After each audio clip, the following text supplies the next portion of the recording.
Vamos a reanudar esto que tuve que cerrar porque mi papá me llamó para alguna cosa allá de la casa, ni modo.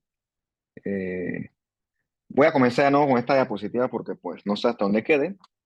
Creo que pues estamos hablando de la placa epifisiaria. Dijimos que los huesos largos mantienen un cartílago que es la placa epifisiaria, que ese cartílago permite que los huesos sigan creciendo en sentido longitudinal durante la pubertad y hasta los 20 años.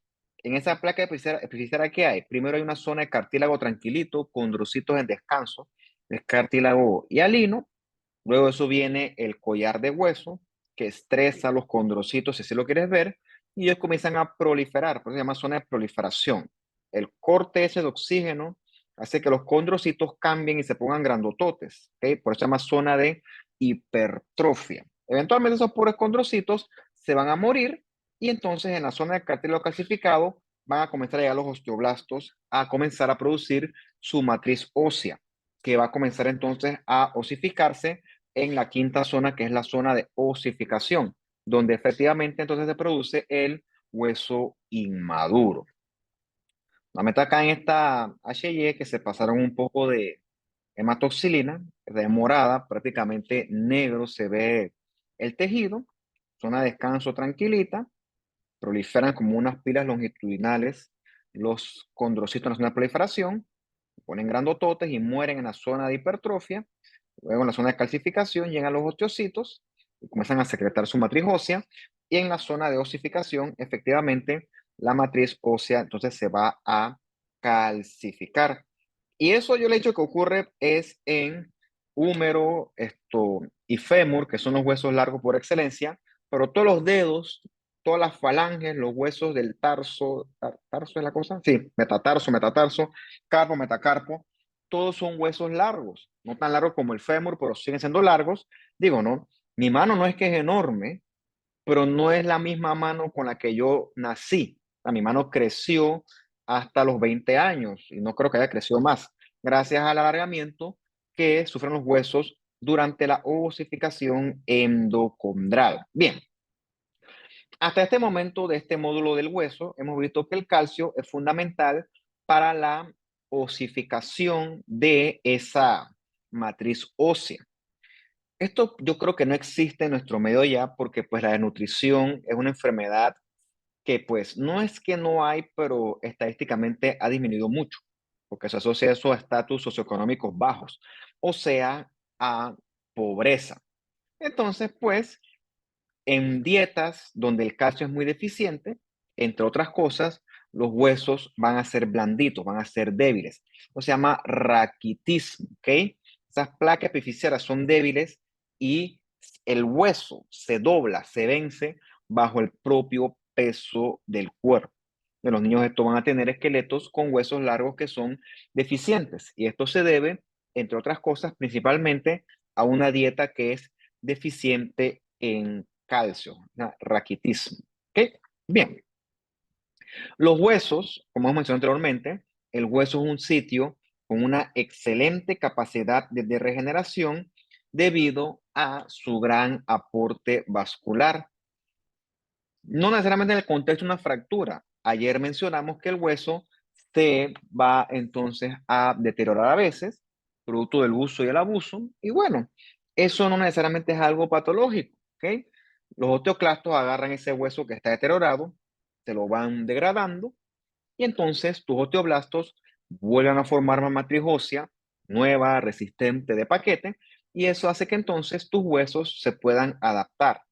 Por ejemplo, los frenos que algunos tendrán, no, no todos, ¿no? El movimiento de los dientes es porque los huesos se mueven, ¿ok? Frente al estrés mecánico que todos estos hierritos ejercen. Y entonces, pues, esa movilización se basa en modificaciones de la matriz ósea. Bien, ahora sí, con respecto a las fracturas, recordemos que el hueso es un tejido altamente vascularizado. El hueso se rompe y sangra. Y ese sangrado es lo que permite que a ese sitio lleguen células osteoprogenitoras que van a diferenciarse y entonces reemplazar esas células del hueso, osteocitos, osteoblastos, etcétera, que mueren durante la fractura. Son reemplazadas y prácticamente el hueso queda reparado al cabo de un tiempo, porque se forma aquí una especie de tapón, una masilla que ocupa ese espacio, que eso le llamamos un cartílago que forma un callo de hueso inmaduro. Bien, entonces la fractura se repara porque en el sitio este donde el hueso se rompió, se fracturó, este hueso astillado se muere, sufre necrosis debido a ese trauma, y entonces queda este espacio libre acá, que está lleno de sangre, que lleno de un gran hematoma.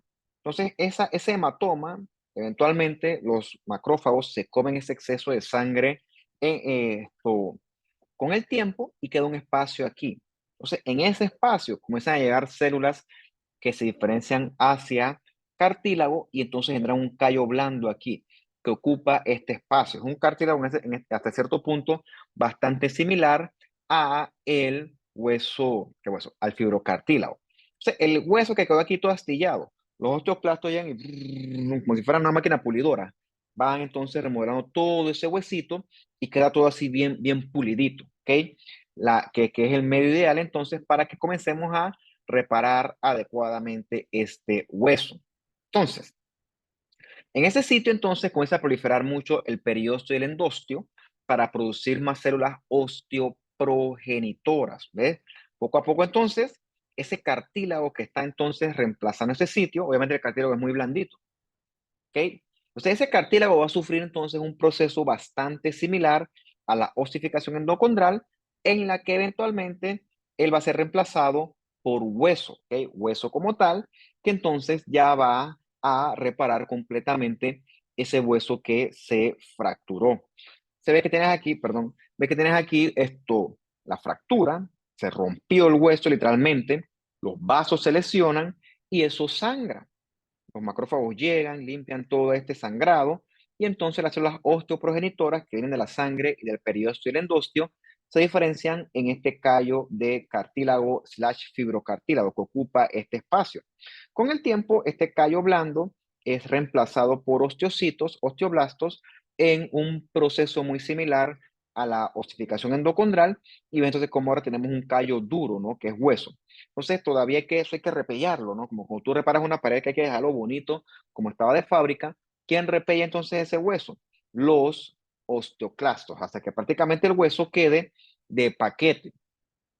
A todo esto, tú ves que un yeso no es el que repara la fractura. Yeso, que realmente yeso es material, el nombre correcto es férula. La función de la férula es alinear ese hueso fracturado para que la reparación se haga en su correspondiente plano.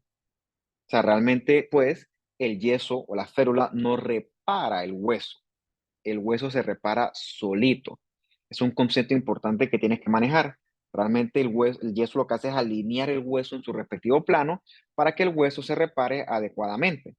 Eso todos los piedreros que van en la calle que tienen un pie virado. Probablemente pero ese se fracturó, nunca recibió atención y se formó ahí una pseudoarticulación. O sea, allí sanó ese hueso, se reparó inadecuadamente y quedó como un hueso virado. Pero se reparó, ¿ok? Solamente que en el plano inadecuado. Esa sería la función de la férula, pero realmente la férula no repara el hueso se repara solito. Bien, hablamos también del calcio en el contexto de hueso, ¿no? El calcio, su reservorio principal es la matriz ósea, donde se encuentra principalmente en forma de hidroxiapatita de calcio. Entonces, cuando tu calcio baja, por la razón que más te guste, tu paratormona, perdón, tu paratiroides comienza a liberar paratormona que estimula a que se produzcan más osteoclastos y entonces los osteoclastos comienzan a degradar hueso que libera calcio y entonces el calcio va hacia tu sangre y tu nivel de calcio se estabiliza. Repito, ¿cómo hacemos para que el calcio no se vaya al cielo? Bueno, tenemos una hormona que regula los niveles de calcio. Esa es la calcitonina, que hace lo contrario. Cuando tienes mucho calcio, la calcitonina le pone un stop a los osteoclastos de manera que estos dejen de andar degradando hueso y así entonces pues el nivel de calcio se mantenga estable. Entonces la paratormona aumenta el calcio y la calcitonina disminuye el calcio. De manera que lo correcto es que estas dos estén en balance para que el calcio se mantenga en niveles óptimos. Tú verás en otras materias conceptos hormonales con respecto al crecimiento de los huesos y otros tejidos. En el enanismo, De alguna otra forma hay falta de hormona del crecimiento. ¿No? De que la hormona del crecimiento se sintetiza acá arriba, en la adenohipófisis. Paciente enanito, no sé si le paciente, porque es un tipo perfectamente normal, solo que es pequeño, es perfectamente funcional. Su único problema es que es chiquito. Sí es que eso es un problema, ¿no? Porque pues yo que no es que soy tan grande, pues yo estoy donde estoy, así que pues no creo que eso es una limitante como tal. En el gigantismo ocurre lo contrario. El paciente produce por alguna razón mucha hormona del crecimiento. Esta es más peligrosa porque el paciente a veces crece tanto, sus huesos, sus tejidos son tan pesados que los huesos no pueden soportar tanto peso y los huesos entonces poco a poco se van a ir deteriorando. El paciente tiene que andar con bastón, tiene mucha curvatura en la columna. Eso sí es más peligroso. En la acromegalia, surge un tumor en el paciente, en la hipófisis, un tumor que secreta mucha hormona del crecimiento. Entonces, las regiones acrales, ¿okay? Sobre todo las manos, los pies y la región craneofacial, crecen de forma desproporcionada. Paciente que de repente dice que usaba un anillo, toda la vida usaba un anillo y el anillo ya no le entra porque los dedos están demasiado grandes. Una mano enorme, el tamaño de como si fuera un guante de béisbol. El otro es que dice que toda la vida yo usado zapatos, qué sé yo, 10. Toda la vida, bien. Y ya el zapato que toda la vida he usado no me queda ya. Eso es anormal y la respuesta puede estar acá abajo en una acromegalia. Y después te verá enfermedades del tejido conectivo, slash autoinmune, que por alguna razón que no les puedo explicar yo, les gustan las articulaciones, ¿no? Y suelen afectarlas, sobre todo esa artritis reumatoide, pues, que no la voy a hablar hoy. Bien, y ya para terminar, vamos a hablar un poquito de las articulaciones. Articulaciones hay un montón, por cierto, y vamos a hablar cómo dividen estas, ¿no? Tenemos la sinartrosis, que son articulaciones de huesos que tienen de poco a ningún movimiento. Ejemplo de estas subdivisiones son la sinostosis, que son las articulaciones que se forman entre los huesos del cráneo, eso frontal, parietal, temporal. No es un solo hueso, son varios huesos que están allí adheridos por articulaciones de ningún movimiento. La sindesmosis, que por ejemplo es la articulación que ocurre entre tibia y peroné, poco movimiento, o la sínfisis, que el mejor ejemplo ocurre en la sínfisis del pubis. Las que más conocemos son la articulación tipo diartrosis, que son las que ocurren en las articulaciones estas móviles, donde los huesos están unidos o conectados a través de una membrana sinovial con su respectivo líquido sinovial que lubrica adecuadamente esa articulación. Aquí hay una tercera, que pues yo no soy ortopeda, así que pues no me interesa hablar de eso, que son las genartrosis, que son esas articulaciones que permiten movimiento en tres dimensiones, como la cadera o el hombro, que son articulaciones con mayor cantidad de mayor rango de movimiento. En artrosis o en artrosis, no sé cómo se dice, eso pues se lo dejo para que usted lo investigue por su propia cuenta. Bien, también están los discos intervertebrales que nosotros conocimos o se mencionó cuando hablamos del fibrocartílago, vértebra, vértebra acá abajo, y el disco intervertebral entre las vértebras, redundantemente. Recordemos que el disco intervertebral, perdón, tiene un anillo fibroso que es fibrocartílago, bien resistente, y adentro tiene un núcleo pulposo que esencialmente es agua, hialuronato y colágeno tipo 2. Esa amortigua estos espacios, amortigua la articulación entre vértebra y vértebra. Pues, ustedes se escucha de que no, de que hernia de disco. Eso quiere decir que el núcleo pulposo se salió, se flateó, y antes esto no hacía contacto, como no hay núcleo pulposo, ¡puf!